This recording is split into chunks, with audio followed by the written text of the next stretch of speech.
It's a cold December night here at the Berry Street Garage Stadium as Bootle welcome Chasetown, looking to get back to winning ways after the defeat on Friday night to Avro. Now, the defeat to Avro and the action on the pitch has appeared to be quite inconsequential compared to the action, the incidents that took place off it. We don't need to go into it again and to dredge it all up. The court of public opinion is seen and heard what was said, what was done, and will decide amongst themselves whether it's right or wrong. The powers that be, if and when they decide to act, will indeed act upon it. But we feel, or certainly I do, and I'll speak for myself here, that it really needs addressing. Now, I realise that the majority of people who are going to be watching this probably share the same views as I do, and I'm preaching to the choir a little bit. Still, it's a message that's worth getting out there. Now, everyone will be aware of what I'm talking about. I'm talking about tragedy chanting. And now, this isn't a thing exclusive to Liverpool as a city. There's similar disasters and catastrophes that have happened within communities in Manchester, in Bradford, in Glasgow and Turin, and many more that I can't think of at the top of my head. Now, the people involved in these, the people who've died in these incidents, have died because of serious and systematic failings in procedure, in safety, and in some cases, governmental policy. The people who've died in these disasters are boys and girls, sons and daughters and mothers and fathers, grandparents, cousins, people who we know from work, people who we knew from school, neighbours, you name it. They are not a football to be kicked about in the name of football banter. They are not the butt of any joke. Now, football banter, in quotation marks, was something that I heard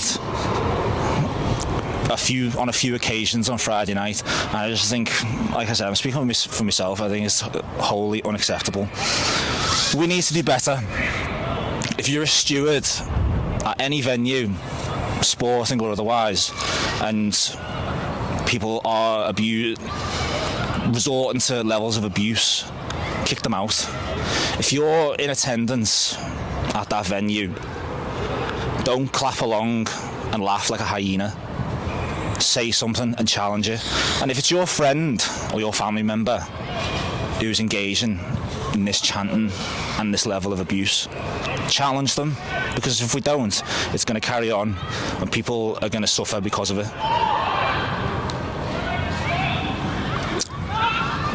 Follow that. Do you know what?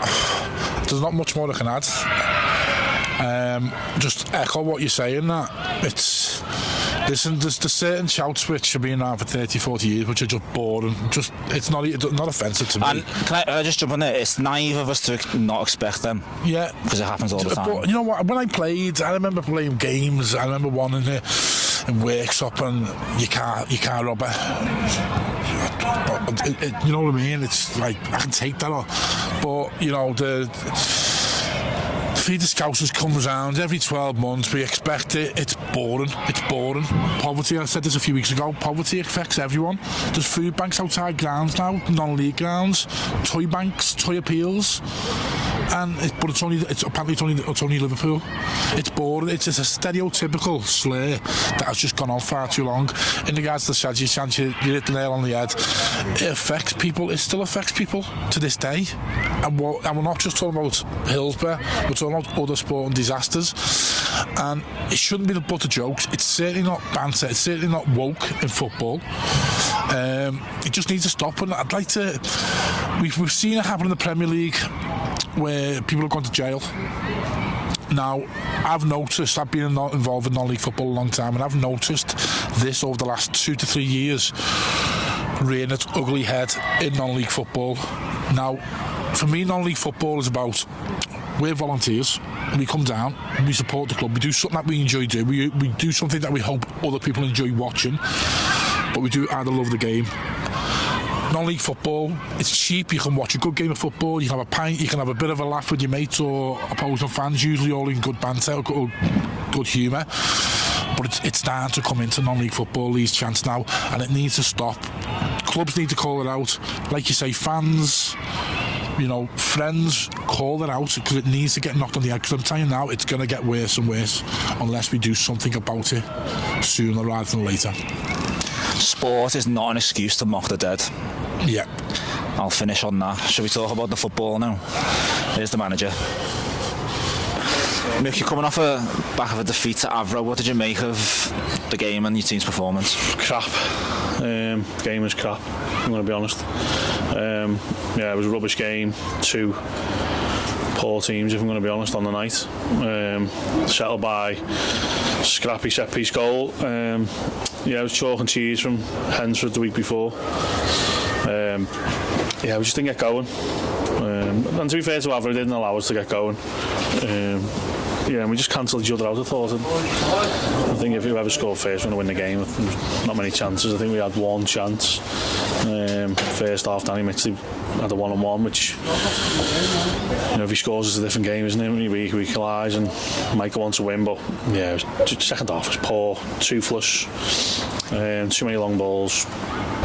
Just lost our way a little bit, and they just sat in and got a win, didn't they? Yeah, so yeah, it's frustrating, but you're going to get them games sometimes, aren't you? We talked about this a lot this season. It's consistency, still looking for that consistency. 1 week, it's a good result away at Hensford, and then follow that up with a defeat at Avro. Yeah, no, it's just something we've craved all season. It's just not happening, is it? Nothing I want to try from everyone, do you know what I mean? We are trying different things. We're trying, you know, we are trying. But listen, we were positive. We're only in December, aren't we? We were in a worse position last season. We were a lot further behind. We've got good players, we've got a good management team. We'll be fine.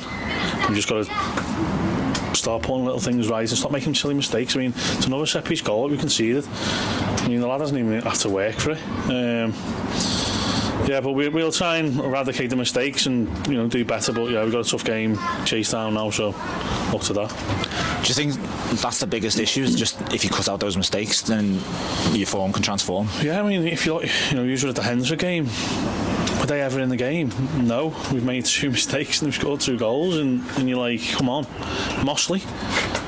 With the first 20 minutes, we were best side, we were dominating the game, and someone slips. Another mistake. I mean, I think we could go on all season about the goals we've conceded this season. I don't think I've apart from the one at Widnes, the lad who scores the worldie, anyone scored a goal against us? No.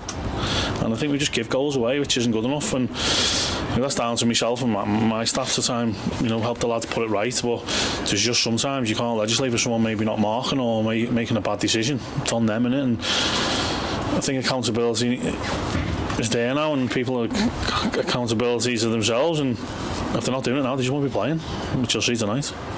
Just finally, tonight's Chasetown, last home game before Christmas, be a perfect way to end the year somewhat with a win tonight. Yeah, we've got a tough month, haven't we? The rest of the month. So yeah, we want to win every game, you know what I mean? And I think the fans deserve just to have a go tonight, a real go, do you know what I mean? And go and put it on them. That's what we'll do. We'll be going for them. So when it go, you'll see a different Bootle tonight. I'm 150% sure of that. Whether we win or lose is a different matter, but you'll see a more direct, as in lads going pressing, going fighting, you know, giving it all more than what they have been. And hopefully we get 3 points. All the best to you tonight. Cheers, mate.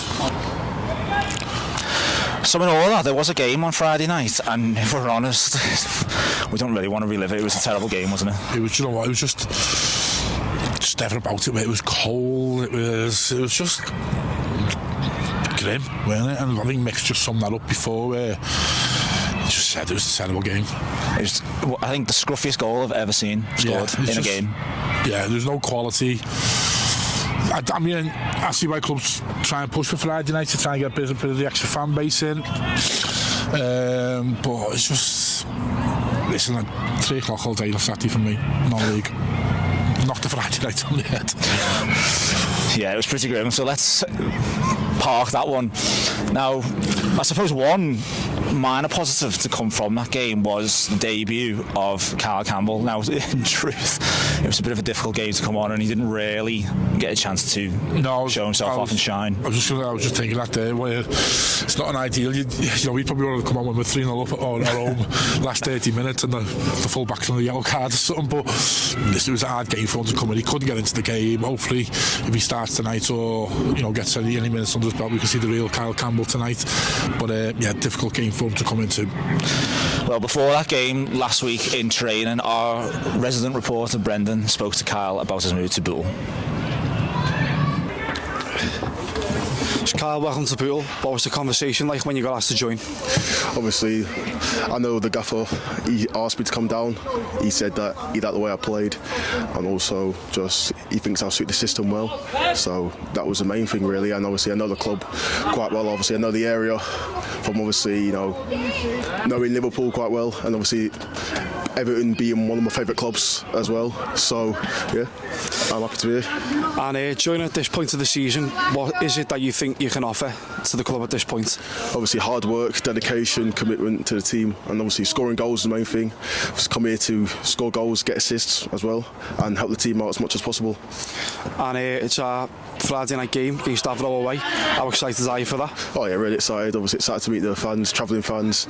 Also just excited to get the shirt on, you know, play my heart out, you know, and just give everything I can for the club. And as you might know, Bootle narrowly missed out on making the playoff final last season, but if we get there again and hopefully go the next step up, how would you feel to achieve that? Yeah, obviously it will be a great stepping stone for me as well. Obviously knowing that the club can go higher as well, and I helped get them higher as well. Well, everyone helps, but obviously I was involved in that as well. So yeah, it'd be a really good accomplishment for the club and also for me. So, Carl, thanks for your time, mate. Good luck on Friday. Cheers, mate. Thank you. And finally tonight, Bucks Inclusion news. Did you know that the Bucks Inclusion FC are European champions, Steve? Well, I did actually. I seen it on Twitter. So I did, but no, I watched it. It was great. It was great fun. So the Bucks Inclusion travelled to Italy to play in the Cagliari No Limits 2024 tournament and came away European champions with a little bit of help from goals from Liam McCormack, fantastic finish, and Alfie Butler with a, as it was said online, a Ben Hodgkinson-esque left-footed strike into the goal.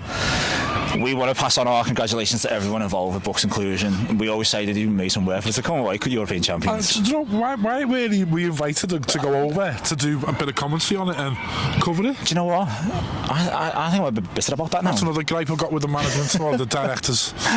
So we would have loved a little tip out. Would have been alright, wouldn't it? But a bit of winter sun. Nevertheless, that's their moment, and congratulations to everyone involved. Yeah, well done. And a little bit of a fun moment that they had. Now, the Italian teams naturally had the Italian national anthem playing before the game. Now, our inclusion team opted against God Save the King and instead chose a more familiar song in the shape of You'll Never Walk Alone. Have a look at this.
Absolutely brilliant. Absolutely rate that 100%. That's pretty much it for tonight. Last thing to mention is, are you cold? Do you know what? The tea cozies come out. I'm not cold because apparently there's been a 6-month delay on my jacket, so hence why I'm just wearing a hoodie. But you know, I don't know why it's delayed, or they just don't want to be nasty and say they don't do them in Yeti size. I don't know, but Dave Marley, where's my jacket? I mean, what more can you say? Oh, by the way, apparently, allegedly, Bootle FC calendars are on sale. Oh yeah, £10 apparently. I've just been told. Get your calendars. Go and get one.